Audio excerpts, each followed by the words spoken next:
بسم الله الرحمن الرحيم رب اشرح لي صدري ويسر لي أمري واحلل عقدة من لساني يفقهوا قولي. الحمد لله الذي لا مانع لحكمه ولا ناقض لقضائه، والصلاة والسلام على سيد أنبيائي وسند أوليائي وعلى أحبابه المعارضين لأعدائه. أما بعد فأعوذ بالله من الشيطان الرجيم. بسم الله الرحمن الرحيم. وما أرسلناك إلا رحمة للعالمين. صدق الله العظيم وصدق رسوله النبي الكريم الأمين. إن الله وملائكته يصلون على النبي يا أيها الذين آمنوا صلوا عليه وسلموا تسليما. الصلاة والسلام عليك يا سيدي يا رسول الله وعلى آلك وأصحابك يا حبيب الله. مولاي صل وسلم دائما أبدا على حبيبك خير الخلق كلهم، منزه عن شريك في محاسنه فجوهر الحسن فيه غير منقسم. محمد تاج رسل الله قاتبة، محمد صادق الأقوال والكلم، محمد ذكره روح لأنفسنا، محمد شكره فرض على الأمم. ربي صل وسلم دائما أبدا على حبيبك خیر الخلق کلہم.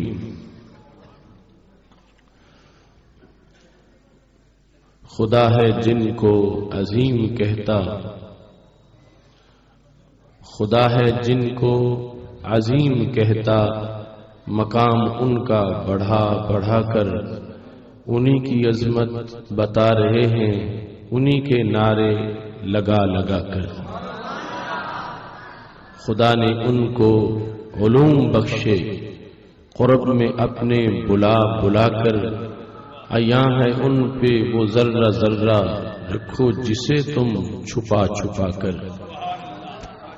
سمٹ کے ساری زمین آئی، بنی ہتھیلی پہ مثل رائی، صحابہ نے بھی یہ دی گواہی، جہاں میں ڈنکے بجا بجا کر. انہی کی الفت سے آج تک یہ دلوں کی مسجد میں روشنی ہے. نکھر کے آتا ہے ماہ نو بھی غبار طیبہ لگا لگا کر. چمن چمن میں ہے بات ان کی، نگر نگر میں ہے نعت ان کی. انہی کی الفت میں مست ہیں یہ ہوائیں پنکھے ہلا ہلا کر. خدا نے ان کو گواہ بنایا ہر زمانے کا ہر مکان کا، وہ آج بھی سب کو دیکھتے ہیں نگاہ رحمت اٹھا اٹھا کر. انہی کے ہاتھوں میں عالمی کے سبھی خزانوں کی چابیاں ہیں، وہ جتنا چاہیں نوازتے ہیں گروں کو اوپر اٹھا اٹھا کر. وہی ہیں سب سے نبی آخر، وہی ہیں سب سے رسول انور، انہی سے ہم ہیں امم کے خاتم، انہی کے جھنڈے اٹھا اٹھا کر. خدا ہے جن کو حبیب کہتا، مقام ان کا بڑھا بڑھا کر، انہی کی عزت پہ وارنے کو چلے ہیں جانے سجا سجا کر.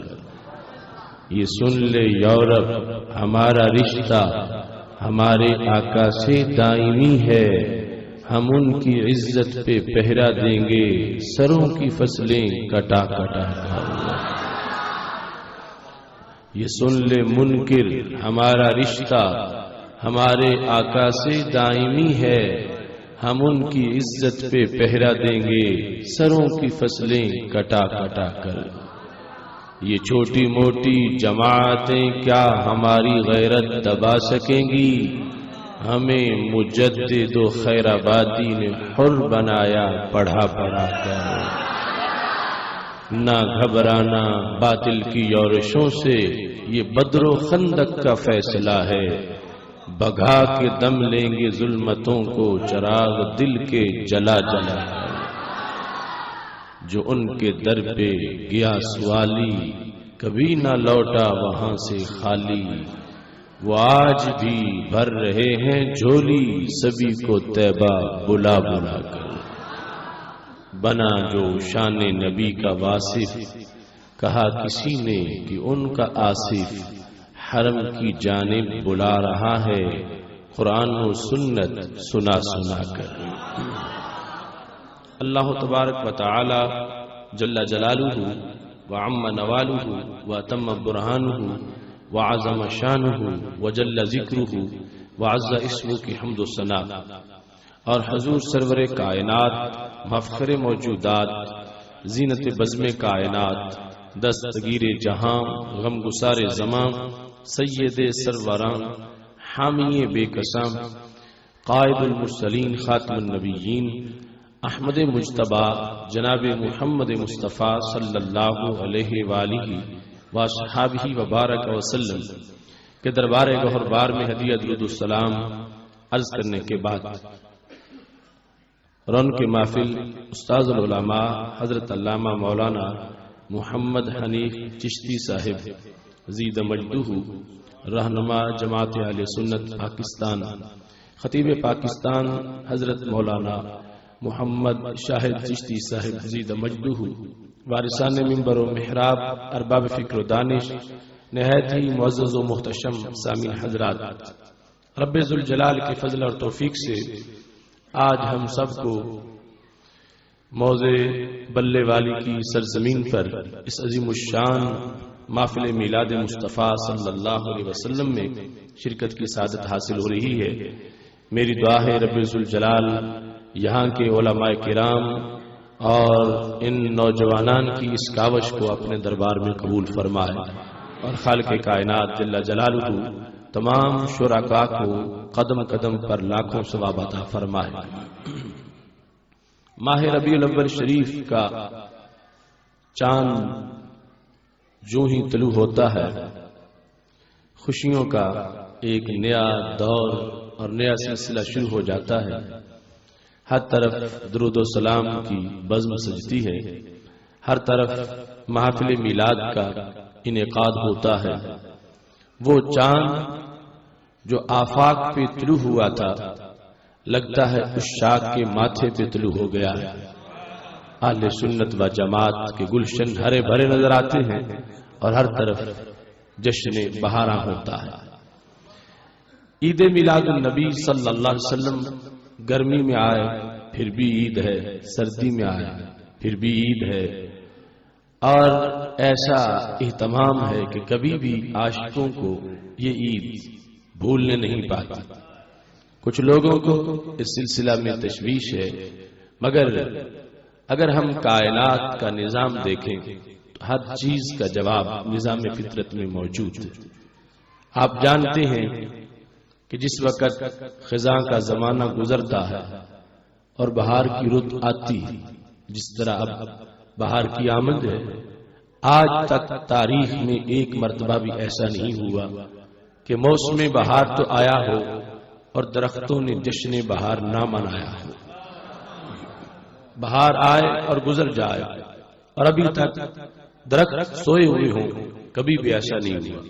جب بھی بہار آئی ہے، درختوں نے اس کا اہتمام ضرور کیا ہے، اگرچہ کسی کے پاس تھوڑے پتے ہوں یا کسی کے پاس زیادہ ہوں، کسی کے پاس صرف پتے ہی ہیں، کسی کے ساتھ پھول بھی ہیں، مگر اہتمام ہر ایک اپنی اپنی بساط کے مطابق ضرور کرتا ہے۔ بہار کے موسم میں کوئی درخت بھی منکر بہار نہیں ہوتا، اس کو بہار کا پتہ چلتا ہے۔ میرے بھائیوں، ایک بہار درختوں کی ہے تو ایک بہار ان خوش بختوں کی ہے۔ درخت اپنی بہار مناتے ہیں اور یہ خوش بخت اپنی بہار مناتے ہیں۔ درختوں کی بہار تو عارضی ہے، ہماری بہار دائمی ہے۔ درختوں کی بہار ایک موسم کی محتاج، اور ہماری بہار کے سارے موسم محتاج ہیں۔ یہ نغمہ فصل گلو لالا کا نہیں پابند، بہار ہو کہ خزاں لا الہ الا اللہ۔ موسم بہار میں آپ کو کوئی درخت بہار سے روٹھا ہوا نظر نہیں آئے گا، ہر طرف ہریالی ہوگی، نہ تو درخت جھجک محسوس کرتے ہیں اپنی بہار منانے میں، اور نہ ہی کسی کے فتوے کے منتظر ہوتے ہیں، نہ ہی کسی کے روکنے سے رکتے ہیں۔ کوئی کتنا ہی ناراض کیوں نہ ہو، جس درخت میں نباتاتی روح موجود ہے وہ پتے نکالے بغیر رہ ہی نہیں سکتا، یہ اس کی مجبوری ہے، اس کی بہار کا سما ہے۔ میرے بھائیوں، اگر موسم بہار میں اگر پورے ماحول میں تمہیں کوئی ایسا درخت مل جائے جو بہار میں بھی اجڑا ہوا ہو اور اس کے ہاں بہار کا کوئی ثبوت نہ ہو، نہ پتا ہو، نہ کلی ہو، نہ پھول ہو، آپ قریب جا کے تھوڑا سا اس کا مشاہدہ کریں، آخر سبب کیا ہے؟ کیا بہار کی دلیل کی کمزوری ہے یا اس کے اندر کوئی بیماری ہے؟ تھوڑا سا بھی درخت کو کریدیں گے تو پتا چل جائے گا بیچارہ بہار کیا مناتا، اس کی تو جڑیں ہی مر چکی ہیں، یہ کھوکھلا ہے، اس کو سینہ زمین سے فیض ہی نہیں مل رہا۔ ہم کسی سے جھگڑا نہیں کرتے مگر فطرت کا پیغام ضرور دیتے ہیں، جس درخت میں جان ہوتی ہے وہ اپنی بہار مناتا ہے، اور جس خوش بخت میں ایمان ہوتا ہے وہ اپنی بہار مناتا ہے۔ کبھی بھی موسم بہار میں کٹی ہوئی جڑوں والا درخت ہرا نظر نہیں آ سکتا، آپ جو بھی کر لیں، جتنے حوالے لیں، جتنے ثبوت دیں اسے، ابھی بھی اس پہ پتے نہیں آ سکتے۔ ایسے ہی ربیع الاول شریف میں مرے ہوئے یقین والا انسان بھی خوش نظر نہیں آ سکتا، اگرچہ کروڑ پتی ہو، مجمع میں دیکھنے سے ہی پتہ چل جائے گا کہ اس کے دیے کا تیل ختم ہے، لیکن اہل سنت و جماعت کا کوئی فرد بالکل نادار ہی کیوں نہ ہو، 3 دن کا بھوکا ہی کیوں نہ ہو، پھر بھی اس کے چہرے پہ بہار کا منظر موجود ہوگا، کیونکہ جڑیں بھی سلامت ہیں اور مدینہ شریف سے فیض بھی پہنچ رہا ہے۔ یہ بہار، اس کی خوشی فطرتاً ہوتی ہے، تکلف سے نہیں آتی۔ آپ کسی کو کہیں کہ تو بھی خوش ہو جا، اگر اس کا مسلک محبت سے تعلق نہیں ہے یا اسے سچا نہیں سمجھتا، اس کے چہرے پہ خوشی نہیں آ سکتی۔ آپ جو بھی کر لیں اس کو اس کی لذت ہی نہیں آئے گی، ادراک نہیں ہوگا۔ اس مسلک محبت کا کمال یہ ہے کہ جو 11 مہینے اس کے ساتھ منسلک رہتا ہے، 12ویں مہینے اس کو بہار کا پتہ ضرور چل جاتا ہے۔ اقبال نے اس لیے کہا تھا، ٹہنی گئی جو عہد خزاں میں شجر سے ٹوٹ، ممکن نہیں ہری ہو صحاب بہار سے، ہے لا زوال عہد خزاں اس کے واسطے، کوئی واسطہ نہیں ہے برگ و بار سے، ملت کے ساتھ رابطہ استوار رکھ، پیوستہ رہ شجر سے امید بہار رکھ۔ اب جو ٹہنی ٹوٹ گئی، کٹ گئی کہ یہاں تو کسی ملک کی ایڈ نہیں ہے، یہاں تو سہولتیں نہیں ہیں، روٹ کے جو ٹہنی مسلک محبت سے ہٹ گئی، آج کٹی ہوئی اس ٹہنی پہ رنگ بھی لگاؤ پھر بھی پتے نظر نہیں آئیں گے، لیکن جو ٹہنی ساتھ رہی، جس نے مصائب برداشت کر لیے، جس نے مسلک محبت کے ساتھ رہنے کو ہر حال میں منظور رکھا، اس ٹہنی پہ آج یقیناً بہار آ چکی ہے۔ سلام ہو تم کو اے اہل سنت، تم نے روکھی سوکھی کھائی ہے مگر عقیدے کی دولت بچائی ہے، اس واسطے ہی آج چہرے پہ بہار آئی ہے۔ اور جو شخص اپنا عقیدہ ریالوں کے عوض بھیج دیتا ہے، اس کو کبھی بھی اس بہار کی لذت نہیں آتی، کیونکہ اس کے لیے جڑوں کا ہونا ضروری ہے، اور ان جڑوں کو مسلک محبت سے تعبیر کیا جاتا ہے۔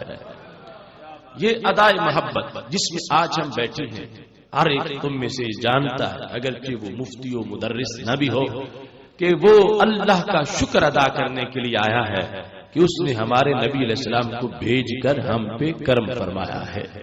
ہر ایک کے دل میں یہ آواز، اس مقصد کے لیے محفل میلاد کا انعقاد یہ ہم نے گھڑا نہیں ہے، اور نہ ہی کسی بادشاہ کا بنایا ہوا یہ طریقہ ہے، رب کعبہ کی قسم یہ صفہ کا پڑھایا ہوا طریقہ ہے، وہاں سے چلا ہے آج تک پہنچا ہے، اہل سنت و جماعت نے اسے محفوظ کر کے دنیا کے کونے کونے تک پہنچایا ہے۔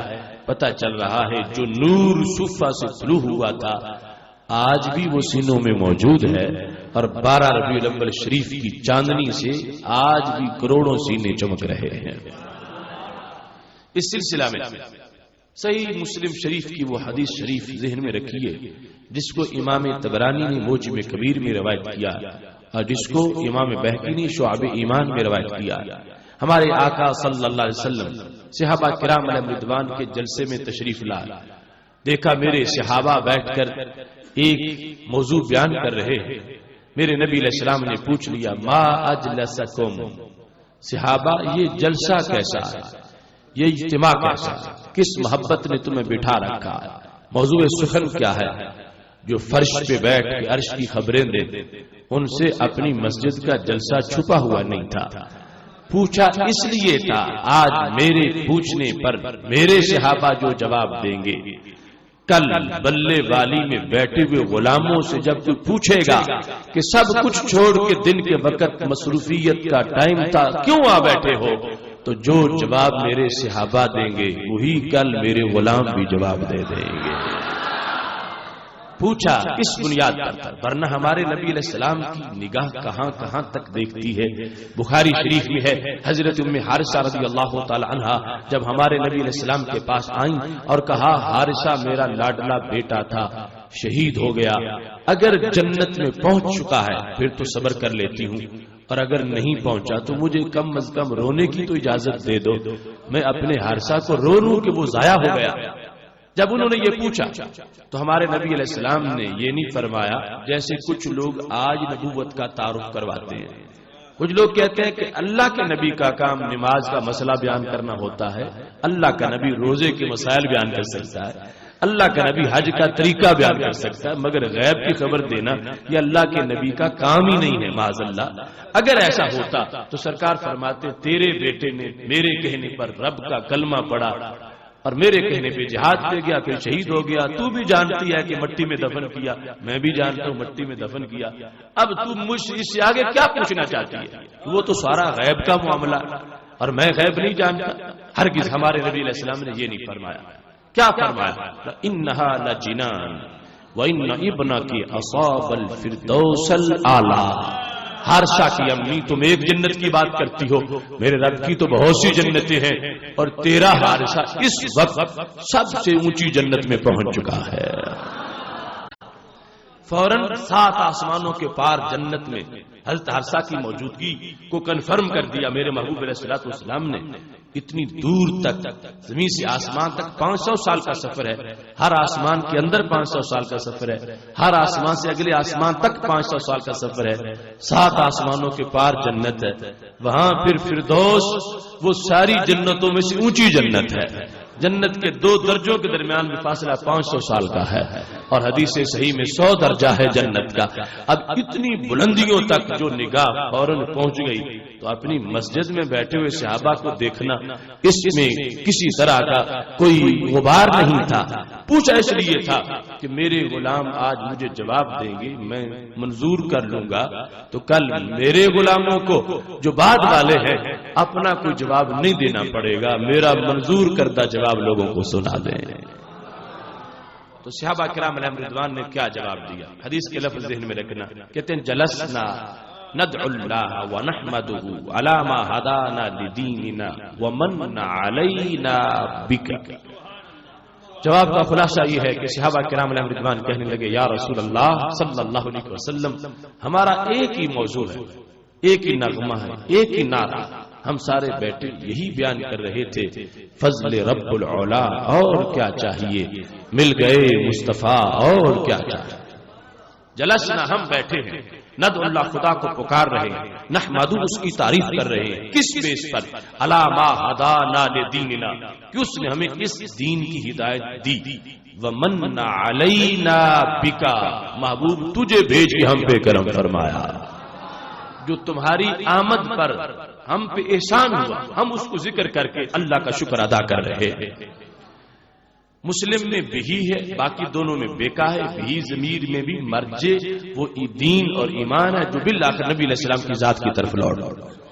تمہارے آنے سے جو کرم ہوا ہم اس کو یاد کر کے اللہ کا شکر ادا کر رہے ہیں. آج کا جلسہ بیان مسائل نماز کا نہیں، آج کا جلسہ روزے کے مسائل کے بیان کا نہیں، محبوب آج کا جلسہ آپ کی آمد کا ذکر کر کے رب کا شکر بجا لانے کا جلسہ ہے. من علینا بکا، ہماری کوئی حیثیت نہ تھی، ہمیں کوئی پوچھتا نہ تھا، ہماری کوئی ویلیو نہ تھی، صراط مستقیم سے کوسوں دور ہم بھٹک رہے تھے، اندھیروں میں ہمارے ڈیرے تھے، محبوب آئے ہو تو ہمارے بارے نیارے ہو گئے ہیں، ہم فرش پہ ہوتے ہیں، ہمارے تذکرے عرش پہ ہوتے ہیں۔ اب بلال زمین پہ چلے تو قدموں کی آہٹ جنت بری میں سنائی دیتی ہے، اب فرشتے جھک جھک کے ہمیں سلام کرتے ہیں۔ جب تک نہ بکے تھے کوئی پوچھتا نہیں تھا، تم نے خرید کے ہمیں انمول کر دیا یا رسول اللہ صلی اللہ علیہ وسلم، آپ کی آمد سے جو ہم پہ کرم ہوا ہے ہم اسے یاد کر کے رب کا شکر ادا کر رہے ہیں۔ صدیوں بعد اسی موضوع کے جلسہ میں بیٹھنے والوں، جب ہمارے نبی علیہ السلام نے یہ سنا کہ مقصد ان کا یہ ہے کہ میں آیا ہوں، ان پر کرم ہوا ہے اور اب اس کے شکر کا جلسہ منا رہے ہیں، تو محبوب علیہ السلام نے یہ نہیں کہا کہ میرے صحابہ دیکھو کتنا زیادہ کام باقی ہے، وقت بڑا تھوڑا ہے، میں نے آنا تھا میں آ گیا، احسان ہونا تھا ہو گیا، اب اس کے جلسوں کی کیا ضرورت ہے۔ ہرگز یہ تبصرہ نہیں فرمایا، بلکہ اس جلسے کو اتنا پسند کیا، میرے صحابہ مجھے حلف دو کہ واقعی تم محفل میلاد میں بیٹھے تھے۔ صحابہ کرام علیہم رضوان نے باقاعدہ حلف اٹھایا، لفظ یہ تھے واللہ ما جلسنا الا لذالک، خدا کی قسم ہے ہم تو یہی بیان کر رہے تھے، فضل رب العلا اور کیا چاہیے، مل گئے مصطفیٰ اور کیا چاہیے، حلف ہو گیا۔ آج کسی نے یہ حدیث سن کے سوال کرنا تھا کہ تم تو کہتے ہو کہ وہ دلوں کی بات بھی جانتے ہیں، ان کو سارا پتا ہے، اگر پتا تھا تو حلف لینے کی کیا ضرورت تھی؟ حلف تو یہ ہے کہ پک ہو جائے کہ جو زبان پر ہے واقعے میں بھی وہی ہے، اگر ویسے ہی پتا ہے واقعے کا تو حلف کی کیا ضرورت ہے؟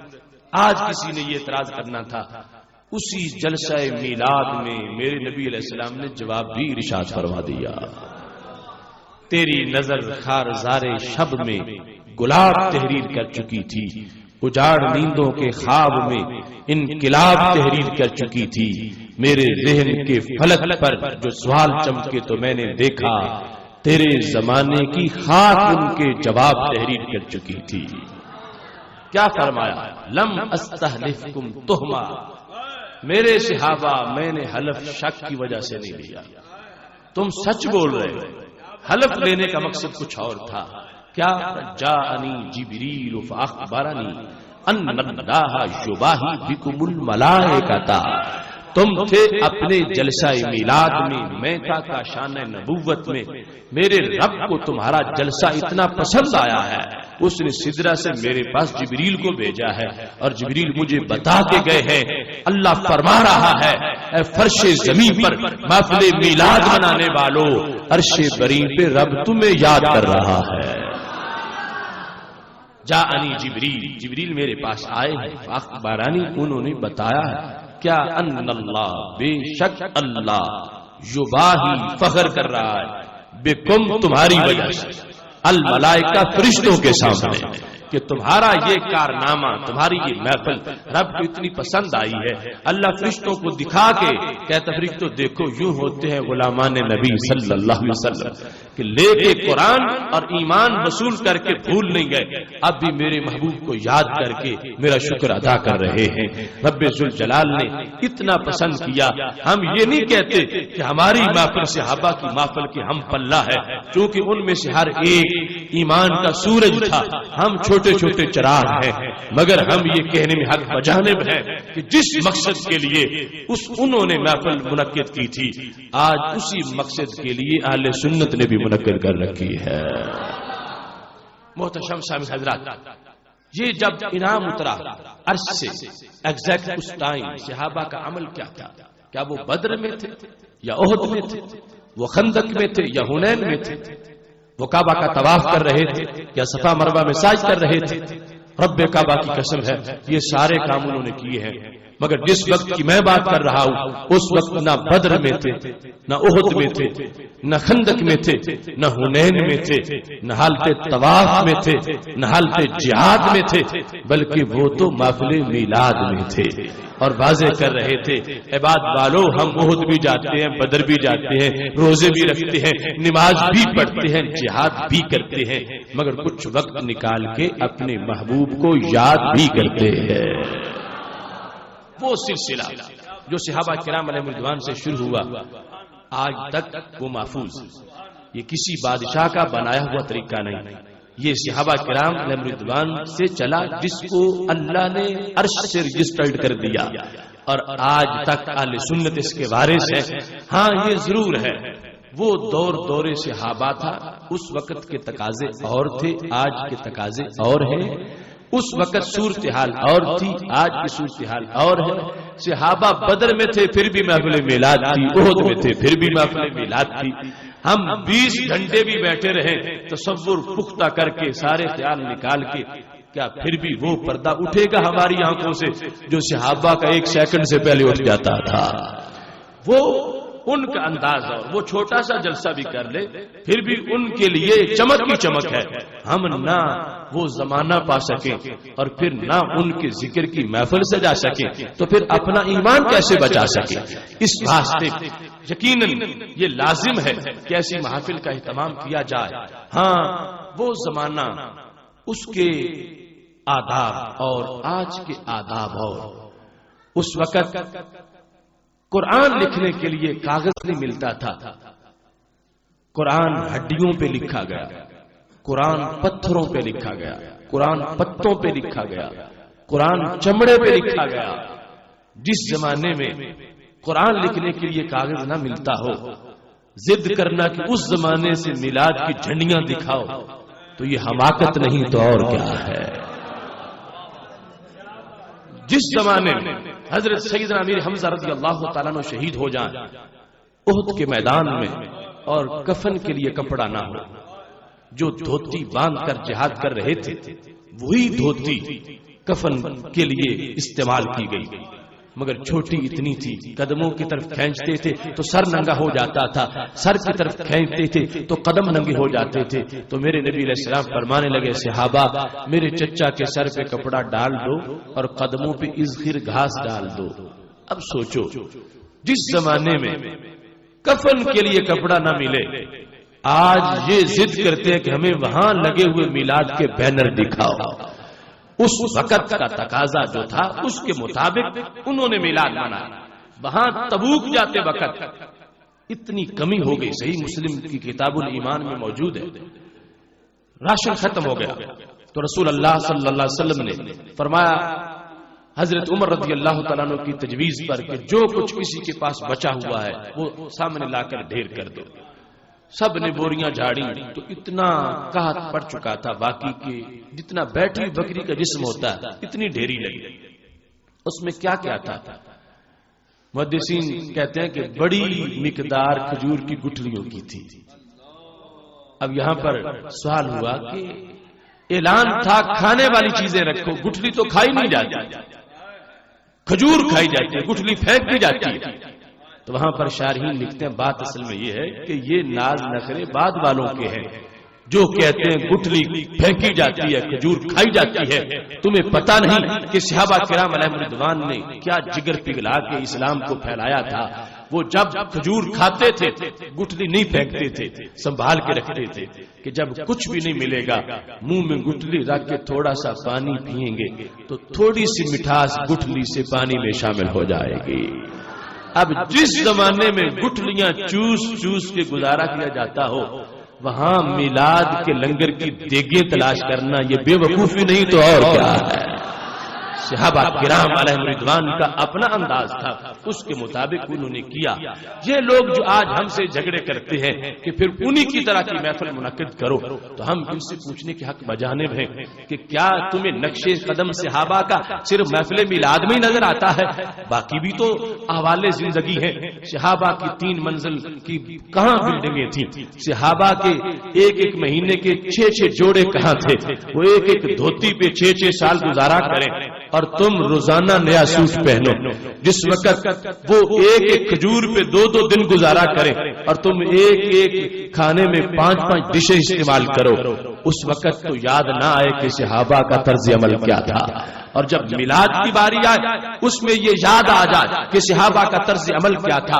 اب دیکھنے کی بات یہ ہے ہمیں اس سے اختلاف نہیں, مسجدیں پکی بنانا جائز ہو گئی, مسجدیں چوننا گچ کرنا جائز ہو گئی. حالانکہ حضرت عمر رضی اللہ تعالیٰ عنہ نے روکا تھا کہ میں نہیں مسجد کو چونا گچ کرنے دوں گا. اب کون سا مسلک ہے جس کی مسجد کٹیا جیسی ہو؟ سب نے اچھی بنا لی اور عذاب سمجھ کے نہیں ثواب سمجھ کے یہ نیا کام کیا, اس واسطے کہ پوری کالونی بنگلوں کوٹھیوں کی ہو اور درمیان میں اللہ کا گھر کٹیا جیسا ہو تو یہ تاثر اچھا نہیں ابھرتا. جب اپنے اچھے بنائے ہیں تو رب کا بھی اچھا گھر بنانا چاہیے. شریعت نے اجازت دی, اس کو سب نے تسلیم کیا اور پھر اس پر دلیل بھی ہے. اگر ایک شخص 4 سال پہلے بھوکا تھا, نادار تھا, پھٹے کپڑے پہنتا تھا, اب رب نے مالا مال کر دیا تو وہ پھٹے نہ پہنے, وہ اچھے پہنے, کیونکہ میرے نبی علیہ السلام کا فرمان ہے جس پر رب انعام کر دے, فضل کر دے, فَلْيُرِ أَسْرَ نِعْمَتِي عَلَيْهِ, اسے دکھانا چاہیے کہ وہ زمانہ گزر گیا, اب رب کا دیا وہ بہت کچھ ہے. اگر ریا کے لیے پہنے گا تو پھر ناجائز ہے, پھر گناہ ہوگا. اور اگر یہ دکھانے کے لیے پہنے گا کہ میرے رب کا فضل مجھ پہ بڑا ہے, وہی کپڑا اس کے لیے جائز ہو جائے گا. وہ کھانا جو پہلے اچار کے ساتھ روٹی کھاتا تھا اب اچھے سالن کے ساتھ کھاتا ہے, اور یہ ظاہر کرنے کے لیے کہ رب کا فضل بڑا ہے, میں اس کا شکر ادا کر رہا ہوں. اب میں کیوں انکار کروں اس کی نعمتوں کا؟ تو یہ کھانا بھی اس کا ثواب میں تبدیل ہو جائے گا. تو میں یہ بتانا چاہتا ہوں اگر کھانا کھانے میں یہ حدیث یاد ہے اور کوٹھی بنانے میں یہ حدیث یاد ہے اور کپڑے پہنانے میں یہ حدیث یاد ہے تو پھر میلاد منانے میں بھی یاد ہونی چاہیے. جب رب کا فضل ہے تو اس کے انداز میں اس کو دیکھنا چاہیے کہ سید عالم نور مجسم شفیع معظم صلی اللہ علیہ وسلم کے صدقے رب نے بہت کچھ عطا فرمایا ہے, لہذا اس خوشی کا کسی لحاظ سے اہتمام ہونا چاہیے. یہ بالکل واضح بات ہے, اگر تھوڑا سا بھی انسان ضد کو چھوڑے تو بات سمجھ آ جاتی. صحابہ کرام علیہم رضوان دین کی اصل ہے, ہم دین کی فرع, اصل جڑ کو کہتے ہیں اور فرع ٹہنی کو کہتے ہیں. جڑ اور ٹہنی کا مسلک ایک ہوتا ہے, مشن بھی ایک ہوتا ہے. دونوں مل کے زمانے کو سایہ دیتے ہیں, دونوں مل کے زمانے کو غذا دیتے ہیں, مل کے خوشبو دیتے ہیں. دونوں کا مسلک ایک ہے, مگر دونوں میں فرق بھی ہے. جڑ ہمیشہ نیچے جاتی ہے اور ٹہنی اوپر آتی ہے. جڑ فکس ہوتی ہے, ٹہنی حرکت بھی کرتی ہے. جڑ چھپی ہوئی ہوتی ہے, ٹہنی ننگی ہوتی ہے. جڑ پہ کوئی پتا نہیں ہوتا اور ٹہنی پتوں سے خالی نہیں ہوتی. آج جو اہل سنت پہ اعتراض کرتا ہے کہ یہ تمہاری محفل صحابہ کی محفل سے بالکل جدا, اس میں جھنڈیاں ہیں, اس میں یہ لائٹیں ہیں, اس میں اتنی آرائش و زیبائش ہے, یہ سب بدعت ہے. اس شخص کا اعتراض اس بے وقوف انسان جیسا ہے کہ جس نے کسی درخت کی ٹہنی کو پکڑ کر تانے دینے شروع کر دیے, اے ٹہنی تو بدعتی ہو گئی. اس نے پوچھا سبب کیا ہے؟ کہتا تو نے تو جڑ والا مسلک ہی چھوڑ دیا ہے. ٹہنی نے کہا نہیں نہیں, میں تو جڑ کے ہی پابند ہوں, جڑ کا سوز میرے اندر ہے, میں جڑ کے ساتھ مضبوط تعلق رکھتی ہوں, اور تو کہتا ہے کہ تیرا تعلق ختم ہو گیا ہے, دلیل دے. تو کہتا دلیل بالکل واضح ہے, تیری جڑ پہ جب پتے نہیں تھے تجھ پہ کہاں سے آ گئے؟ یہ واضح دلیل ہے کہ تو نے بدعت کا ارتکاب کیا, تو نے جڑ والا مسلک چھوڑا. جڑ پر پتے نہیں ہوتے تھے, تو جڑ کی مشن کی بارش بنی ہوئی ہے اور تو نے پتے نکال لیے ہیں. تو ٹہنی نے کہا بے وقوف دانشور, میرے پتے تجھے بدعت لگتے ہیں, یاد رکھ پتے اس کے نہیں ہوتے جس کی جڑ نہیں ہوتی, اور جس کی جڑ ہوتی ہے اس کے پتے ضرور ہوتے ہیں. صحابہ کرام علیہم رضوان دین کی جڑ ہے, ہم ٹہنی ہیں, اصل جڑ ہے, کام جڑ کا ہے, سوز اس کا ہے. ٹہنی تو کارکن ہے, ٹہنی خادم ہے. تو صحابہ کرام علیہم رضوان نے جڑ کے انداز میں میلاد منایا ہے, ہم نے اہل سنت نے ٹہنی کے انداز میں یہ جشن منایا ہے.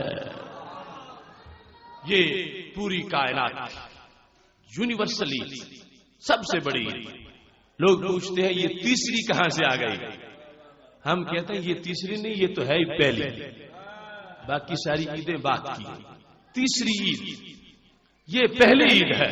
میں جب پڑھتا تھا بغداد شریف میں، میلاد شریف کا مہینہ تھا، ایسے روزانہ پروگرام ہو رہے تھے، ایک بہت بڑے عرب مفکر ان کا یہ قول سامنے آیا، وہ کہتے ہیں مل عید الا عید احمد فانہ عید الوجود بارضہ وسمائہ، کہنے لگے عید صرف ایک ہے، وہ عید میلاد۔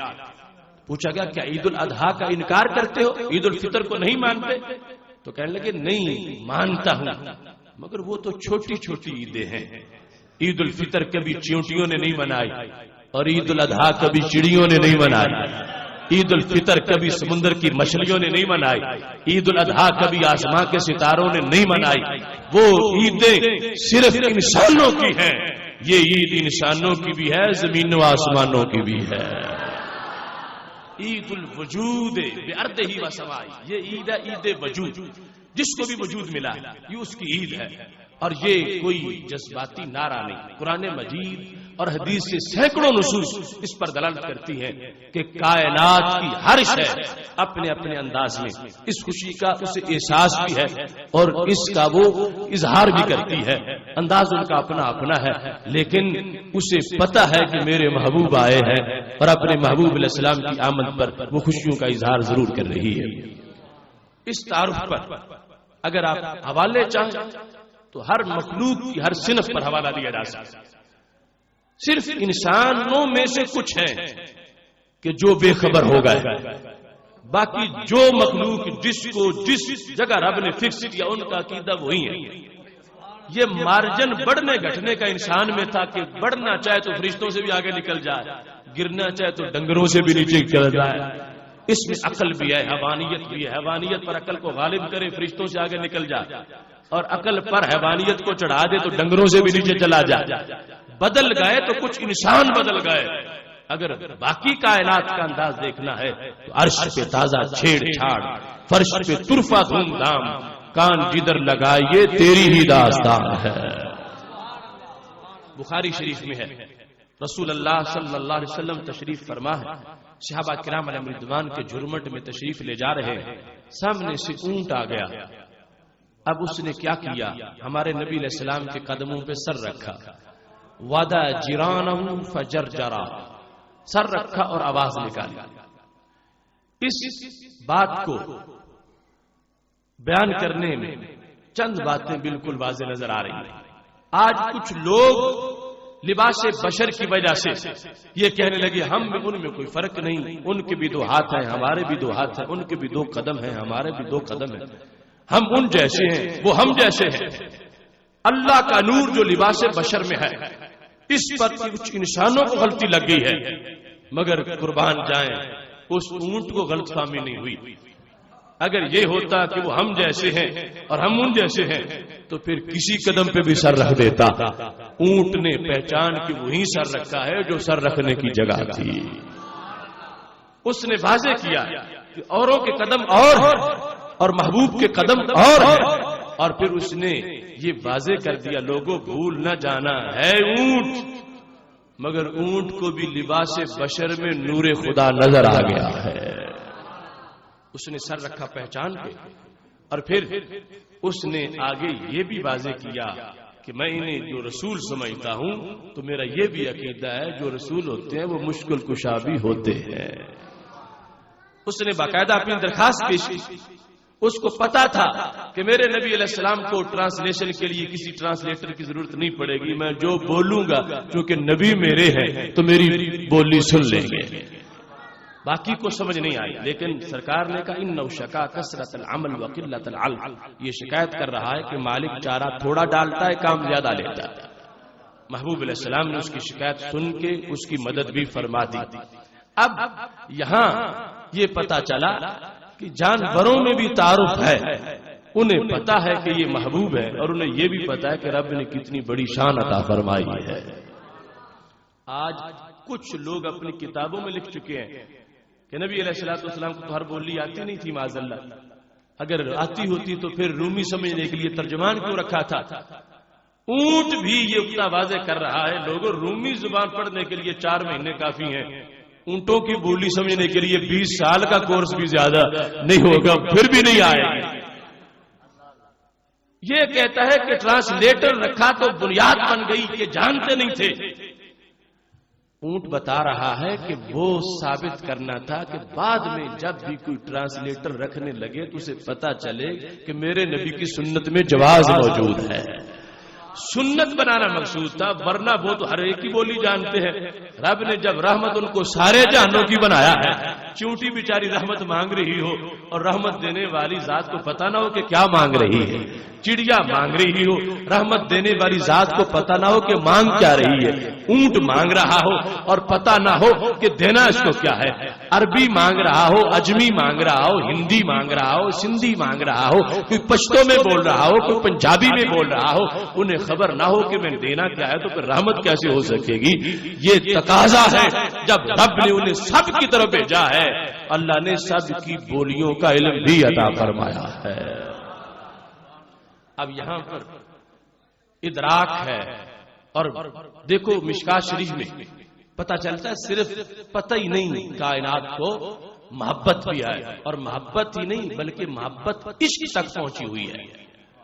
مینا کا میدان تھا، ہمارے نبی علیہ الصلوۃ والسلام کے ہاتھ میں چھری تھی، سامنے اونٹوں کی قطار تھی.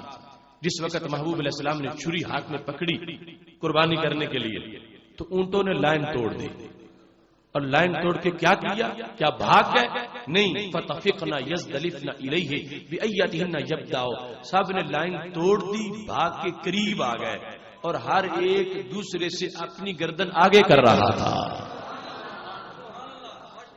فتفقنا یزدلفنا الیہ بایتہن یبداؤ، ہر ایک اپنی گردن آگے کرتا ہے دوسرے سے تاکہ پہلا نمبر مجھے ملے کہ سرکار دو عالم صلی اللہ علیہ وسلم نے سب سے پہلے مجھے ذبح فرمایا ہے. اب دیکھو یہ تمہارا اپنا مشاہدہ ہے. عید قربان کا وقت ہوتا ہے، قصاب جب چھری لے کے آتا جانور کو پتا چلتا ہے کہ یہ خطرناک چیز ہے، یہ چھری ہے، چلتی ہے، لہو نکلتا ہے، جان نکل جاتی ہے، جانور بھاگنے کی کوشش کرتا ہے. مگر وہی چھری مینا میں دیکھی ہے تو بھاگ کے قریب آ رہے ہیں، چھری کو چومنا چاہتے ہیں، قریب آ کے چھری کے پہلا نمبر لینا چاہتے ہیں. تو پتا کیا چلا؟ وہ اونٹ بھی بتا رہے تھے لوگوں چھری اگرچہ لوہے کی ہے مگر ہاتھ میں فرق ہے. قصاب کی چھری اور ہوتی ہے، رسالت مآب کی چھری اور ہوتی ہے. لوگوں نے آج اسے سیرت کانفرنس کہا کہ ان کے بھی دو ہاتھ ہیں، ہمارے بھی دو ہاتھ ہیں، ان کے بھی دو قدم ہیں، ہمارے بھی دو قدم ہیں. میں کہتا ہوں ظالموں یہ سیرت نہیں، یہ تو بچے کو پتا ہے کہ ہاتھ دو ہی ہیں، بازو دو ہیں، مگر یہ بتاؤ نا کہ ان ہاتھوں کی چھری بھی میٹھی ہے. یہ بتاؤ کہ بخاری شریف میں ہے میرے محبوب علیہ السلام کھڑے ہیں، جماعت کرانے لگے، نماز پڑھائی، ہاتھ اونچا کیا، قدم آگے بڑھائے، پھر ہاتھ نیچے کر لیا، قدم پیچھے ہٹا لیے.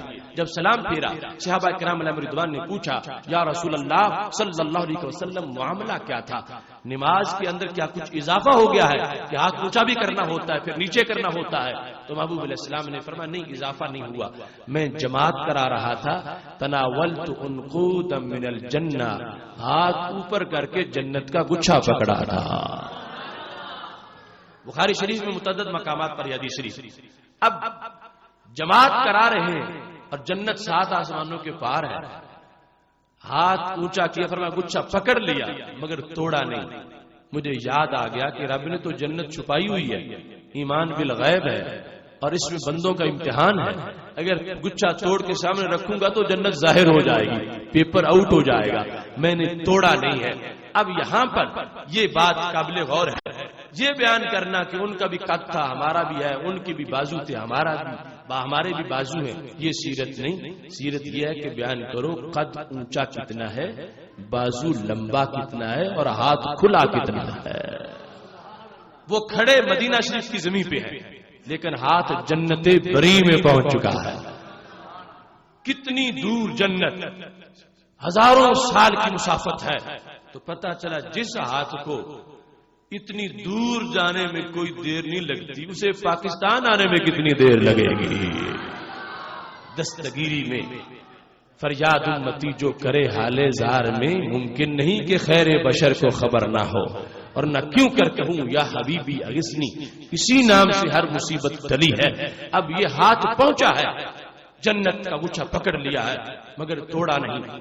اب اس سے پتا چلے گا کہ ہاتھ کا کتنا دائرہ وسیع ہے، کشادہ کتنا ہے، ہاتھ میں آتا کیا ہے. فرمانے لگے لو تناولت لاکلت منہ ما بقیت الدنیا، اگر میں گچھا پکڑ لیتا میرے صحابہ تم بھی کھاتے، تمہارے بیٹے بھی کھاتے، تمہارے پوتے بھی کھاتے، تمہارے پڑپوتے بھی کھاتے، یمنی، شامی، حجازی، عراقی کھاتے، قیامت تک کے لوگ کھاتے رہتے، میرے ہاتھ کا ایک گچھا بھی ختم نہ ہوتا. لَأَكَلْتُم مِّنْهُ مَا بَقِيَتِ الدُّنْيَا، جب تک دنیا باقی رہتی گچھا میرا چلتا رہتا، لوگ کھاتے رہتے. اس سے پتا چلتا ہے کہ یہ انداز جو صحابہ کرام علیہم رضوان سے مروی ہے وہ اہل سنت کے پاس محفوظ ہے، اور دوسرے لوگوں نے جو آج جس کو سیرت کا نام دے رکھا ہے اس میں بے شمار ایسے مقامات ہیں جہاں توہین رسالت کی جاتی ہے اور تنقیص نبوت کی جاتی ہے. اس واسطے اہل حق تمہیں مبارک ہو کہ محفل میلاد کے تسلسل نے جو صدیوں سے آ رہا ہے تمہیں کتنے اچھے عقیدے کا وارث بنا رکھا ہے. صرف ایک دو باتیں عرض کرتے ہوئے اپنی گفتگو سمیٹتا ہوں. اب جس انداز میں تم بیٹھے ہو، تمہارے چہرے کھلے ہیں، آنکھیں روشن ہیں، ہونٹوں پہ تبسم ہے، یہ انداز ماضی میں دیکھو. ان باتوں کو سننے پر کہاں سے آیا تو پتہ چل جائے گا کہ کس کا کس کے ساتھ رابطہ اور کس خمیر میں کس چیز کی خوشبو موجود. آج ایک دوسرا طبقہ وہاں شان رسالت کو بخل سے، کنجوسی سے تول تول کے ماننا جاتا ہے، وہ بھی نہ مانے جیسے. اہل سنت کا مزاج اس کے اندر ایک کشادگی ہے کہ جب نبی علیہ السلام کا معاملہ ہو یہ تول کے نہیں بلکہ سینہ کھول کے مانتے ہیں. یہ انداز اس محفل میلاد کی برکت ہے. اب دیکھ لو صحیح بخاری شریف میں ہے جب حدیبیہ میں پانی ختم ہو گیا، صحابہ کرام علیہم رضوان نے درخواست کی یا رسول اللہ صلی اللہ علیہ وسلم پانی ختم ہو گیا ہے. تو آپ نے فرمایا جس برتن میں تھوڑا سا پانی ہے اس میں وہ لے آؤ. آپ نے اس میں اپنا ہاتھ رکھا، فجعل الماء ينبع من بين اصابعه، انگلیوں سے چشمے جاری ہو گئے، ندیاں پنجاب رحمت کی ہیں جاری. واہ واہ. اب صحابہ نے پیا، سواریوں کو پلایا. جب یہ وقت گزر گیا کسی نے حضرت جابر رضی اللہ تعالیٰ عنہ سے پوچھا کم کنتم یومئذ، جابر یہ تو بتاؤ کہ اس دن تم کتنے تھے جنہوں نے پانی پیا. اب پوچھنے والے کا مطلب یہ ہے کہ میں شان بیان کروں اپنے نبی علیہ السلام کی کہ انگلیوں سے پانی نکلا اور سینکڑوں نے پیا. اور حضرت جابر کا اپنا انداز ہے، انہوں نے ایک مقام پر جو لفظ ہے بخاری میں تو سائل کی غلطی نکالی، یعنی آگے جواب دینے میں کہ تم یہ کیوں پوچھتے ہو ہم کتنے تھے، یہ پوچھو پانی کتنا تھا. اب انداز دیکھنا. کہنے لگے لو کننا مئات الف لکفانا، ہم لاکھ بھی ہوتے پانی کافی تھا. کننا 15 مئہ، ہم 1500 تھے، اگر ہم لاکھ بھی ہوتے تو پانی کافی تھا. اب بات بڑی قابل غور ہے.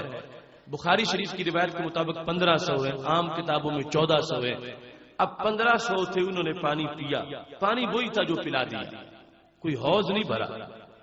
صحابہ نے 1500 پر مانتے وقت مان کتنا لیا؟ لاکھ مان لیا. لو کننا مئات الف، اگر ہم لاکھ بھی ہوتے تو پانی کافی تھا. سوال یہ ہے کہ 1500 اور لاکھ میں تو فرق بہت زیادہ ہے. 95,000 پر لاکھ مان جانا چلو کریم، یہاں پر 1500 نے پیا. صحابہ کرام علیہم رضوان کہتے ہیں لاکھ بھی ہوتے تو پانی کافی تھا. یہ تجربہ انہوں نے کیسے کیا؟ یا تو چوکیوں میں بٹھا کے کم از کم 50,000 کو پلا لیتے، باقی دیکھ کے پانی کی جمع ہوتا تو کہتے 50,000 کے لیے اور کافی ہے. پانی وہی تھا جو پیا گیا اور پینے والے تھے 1500. کہتے ہیں اگر ہم لاکھ بھی ہوتے تو پانی کافی تھا. اگر آج اس کمپنی کا جس کا ہمیں سامنا ہے ان کا کوئی فرد وہاں ہوتا پانی کتنا تھا؟ جتنے تھے ہم اتنا ہی تھا. 1500 تھے تو ایک بھی زائد نہیں مانیں گے، چونکہ ہماری تحقیق کا یہ تقاضا ہے جتنے تھے اتنا ہی ماننا ہے. اگر ایک بھی آتا پانی تو ختم تھا. صحابہ کہتے ہیں نہیں پیا 1500 نے ہے، مگر ہم نے 1500 کا نہیں، ہم نے تو لاکھ کا ماننا ہے۔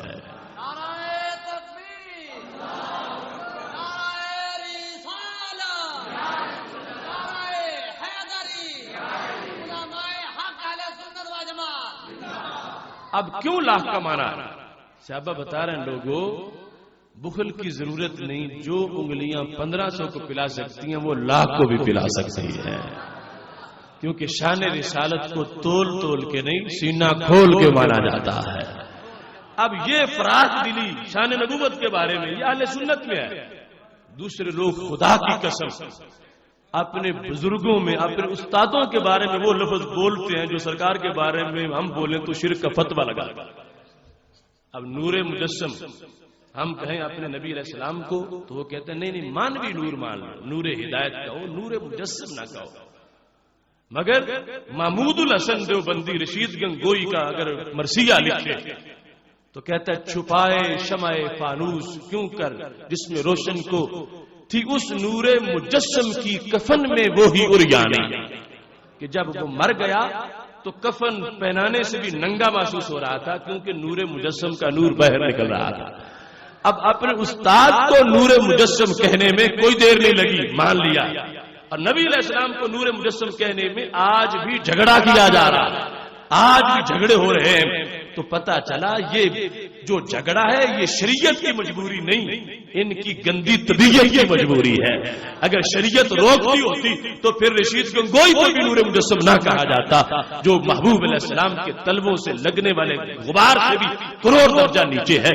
تو یہ ہے انداز شروع سے، وہ اپنوں کی شان بیان کرنے میں جو چاہے مان جائے، لیکن سرکار کی شان کے بارے میں یہ کہیں کہ نہیں اتنا مانو اتنا مانو اتنا نہ مانو۔ مبارک ہو اہل سنت تمہیں، تمہاری مٹی پاکستان کی ہے مگر سینے میں نور مدینہ شریف والا ہے۔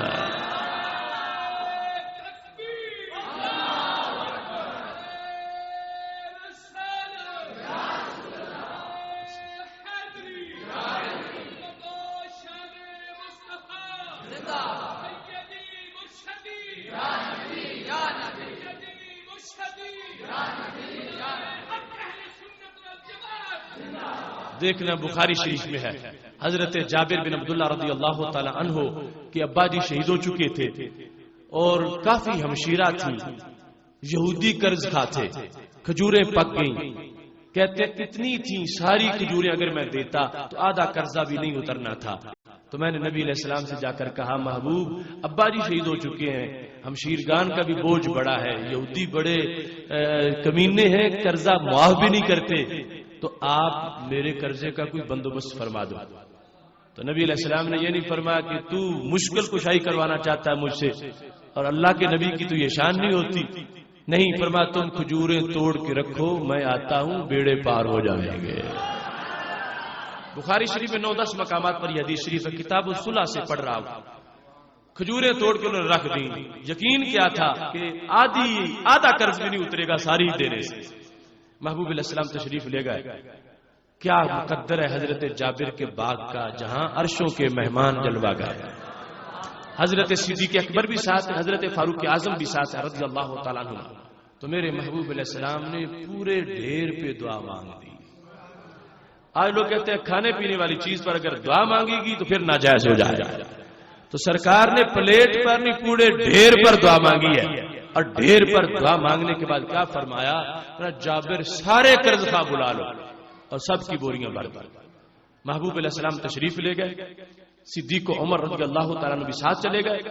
حضرت جابر کا یقین کیسا تھا، اگر پلپلا یقین ہوتا تو کہتے کہ کھجوریں تو وہی نظر آ رہی ہیں جو میں کہتا ہوں آدھا قرضہ بھی نہیں اترے گا، تو سرکار فرما گئے سارے قرض خواہ بلا لو، یہاں آ کے جس کے حصے کھجوریں نہ آئیں وہ نہیں جائے گا، وہ میرے ساتھ جھگڑے گا، چلو آدھے بلا لیتا ہوں پتہ چل جائے گا، اگر بچ رہی ہوں تو باقی بھی بلا لوں گا تاکہ وہ آئے ہوئے میرے ساتھ جھگڑا نہ کریں۔ مگر کیا یقین ہے حضرت جابر کا، سب کو سندیسہ بھیج دیا۔ اب سارے آ گئے، بوریاں بھرنی شروع کر دی، بھرتے گئے بھرتے گئے بھرتے گئے، سب کے قرضے اتر گئے۔ بخاری شریف میں الفاظ ہیں، نماز مغرب کا وقت تھا، حضرت جابر پہنچے مسجد میں، کہنے لگے یا رسول اللہ صلی اللہ علیہ وسلم بڑا کرم ہوا، کیا سارے قرضے اتر گئے اور ڈھیر میں سے ایک کھجور بھی کم نہیں ہوئی، ایک بھی کم نہیں ہوئی، تین ساری کتنی کہ آدھا بھی نہیں اترنا تھا، ایک بھی کم نہیں ہوئی، محبوب اتنا کرم ہوا۔ میرے محبوب علیہ السلام کا چہرہ پہلے ہی روشن تھا، مزید چاندنی آ گئی، مسکرانا شروع کر دیا۔ اس بیس پر اب میں نے جو تمہارے سامنے حدیث پیش کی، 1430 برس گزر چکے ہیں، اس بات کو 1430 برس نبی علیہ السلام کی ہجرت کو گزر گئے، کتنا زمانہ گزر گیا، آج کا سنی اسی جگہ پہ مسکرایا ہے جہاں کبھی نبی علیہ السلام مسکرائے تھے۔ یہ بات جب ہمارے محبوب علیہ السلام نے جابر سے سنی تو مسکرا پڑے، اور ایک جگہ ہے فرمایا اشہد انی رسول اللہ، جابر نہیں تھا میں رب کا رسول جو ہوں، یعنی نعرہ رسالت بھی خود ہی لگا دیا۔ اب اس مقام پر محبوب علیہ السلام جب مسکرائے تو کیا فرمایا، جابر ائت ابا بکر و عمر فاخبرہما، یہ بات اب سب کو بتانی ہے۔ اگر وہ ہوتا نا انداز نبوت و رسالت جو ان لوگوں نے بنایا ہوا تو پھر سرکار کو فرمانا چاہیے تھا کہ جابر تیرا کام ہو گیا جو ہونا تھا، اب آگے بیان مت کرنا، امت سمجھے گی کہ نبی کے جانے سے مشکل حل ہوتی ہے، اور یہ تو صرف اللہ ہی کرتا ہے، میں کچھ نہیں کر سکتا۔ حضرت جابر کو سرکار پابند کر دیتے، لیکن یہاں تو فرمایا نہیں، جاؤ ابو بکر و عمر دونوں کو جا کے بتاؤ، ابا بکر و عمر اخبرہما، پتا تھا میرے محبوب علیہ السلام کو کہ میرے بعد امت کے جو دونوں بڑے لیڈر ہیں، اگر بات ان تک پہنچی تو بلے والی والوں تک پہنچ جائے گی۔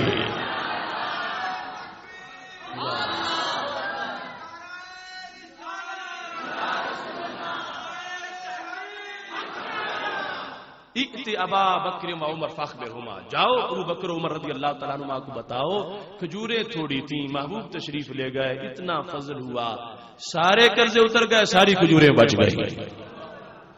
اب بطور فرض اگر آج کس نام نہاد کمپنی کا کوئی بندہ وہاں ہوتا اور حضرت جابر نے اسے جا کے منوانا ہوتا کہ تو جانتا ہے کھجوریں تھوڑی تھیں، قرضے زیادہ تھے، مگر سارے اتر گئے ہیں، ساری کھجوریں بچ گئی، میں تجھے بتانے آیا ہوں، میں سب کو دے کے آ گیا ہوں، تو آگے سے ان لوگوں کا جواب ہونا تھا، جابر یہ تو بات ہے عقیدے کی، اور عقیدہ خبر واحد سے ثابت نہیں ہوتا، کم از کم 2 گواہ ساتھ لے آؤ جو گواہی دے کہ باقی سارے قرض خواہ تم نے بلائے تھے، لسٹ اس نے چیک کی تھی، اور پھر تم نے بوریوں میں کھجوریں ہی ڈالی تھی، کچھ اور نہیں ڈالا تھا، پھر ہم چلو مان جائیں گے، تو اکیلا ہم سے یہ منوانا چاہتا کہ ساری بچ گئی ہیں، سارے قرضے اتر گئے ہیں۔ آپ یہ تجربہ کر کے بھی ان لوگوں سے دیکھ سکتے ہیں، اتنا بخل اور کنجوسی ہے شان رسالت کے معنی میں، فرض کر رکھا ہے کہ ضرور ہو نہ ہو راوی ضرور کمزور ہے، یہ پہلے طے کر رکھا۔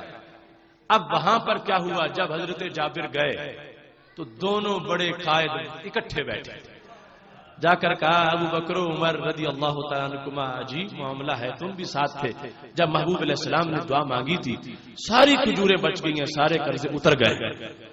اب ان کا آگے سے جواب کیا تھا، انہوں نے یہ نہیں کہا کہ پہلے 2 گواہ لے آؤ، کہنے لگے لقد علمنا اذ صنع رسول اللہ صلی اللہ علیہ وسلم ما صنع، اے جابر تم اب ہمیں بتانے آئے ہو، ہمیں اس وقت پتہ چل گیا تھا جب محبوب علیہ السلام تشریف لے گئے تھے کہ ساری بچ جائیں گی، سارے قرضے اتر جائیں گے۔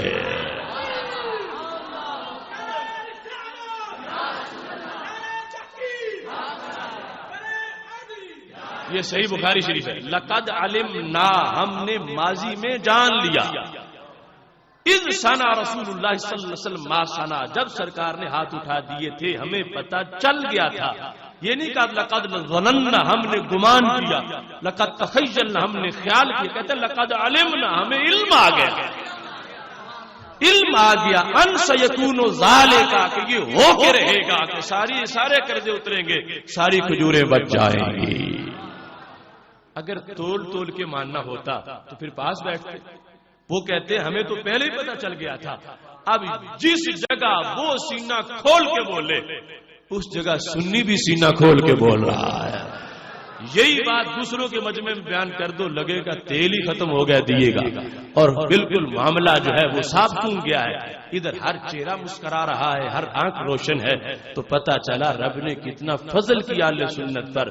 صدیوں کے بعد ہم پیدا ہوئے ہیں، اللہ نے پھر بھی ہمیں صفہ والا ماحول عطا فرمایا ہے. دونوں بولے لقد علمنا. یہاں یہ بات بھی سمجھ آ گئی. آج کچھ لوگوں نے رٹ لگا رکھی ہے کہ اللہ کے نبی دیوار کے پیچھے کا نہیں جانتے، کل کی بات نہیں بتا سکتے. تو یہاں کیا ثابت ہوا کہ حضرت صدیق اکبر، حضرت فاروق اعظم رضی اللہ تعالی عنہما نے دونوں نے جو مستقبل میں ہونا تھا وہ ماضی میں جان لیا. جو مستقبل میں ہونا تھا وہ ماضی میں جان لیا. لقد علمنا، ہم نے جانا، ان سیکون ذالک، کہ یہ ہوگا. تو جن کے شاگردوں کا اتنا بڑا علم ہو، اس استاد کے علم کا عالم کیا ہوگا.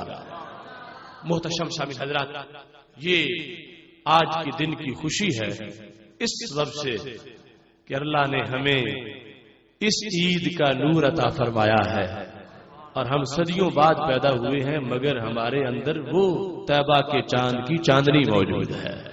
یہ بات ہمیں اس بات پر مجبور کرتی ہے، محبت کی جو ایک تشنگی ہے کہ ہم ایسی محفل کا انعقاد کرتے ہیں. کچھ لوگ اب بھی اسی ڈگر پہ ہیں کہ یہ یوم وصال تھا تو پھر مایوسی ہے، تو پھر ماتم ہے، تو پھر سوگ ہے. اگر بطور فرض یہی یوم وصال بھی ہو تو پھر بھی اس کا تقاضا ہے کہ اس عید کا اظہار کیا جائے.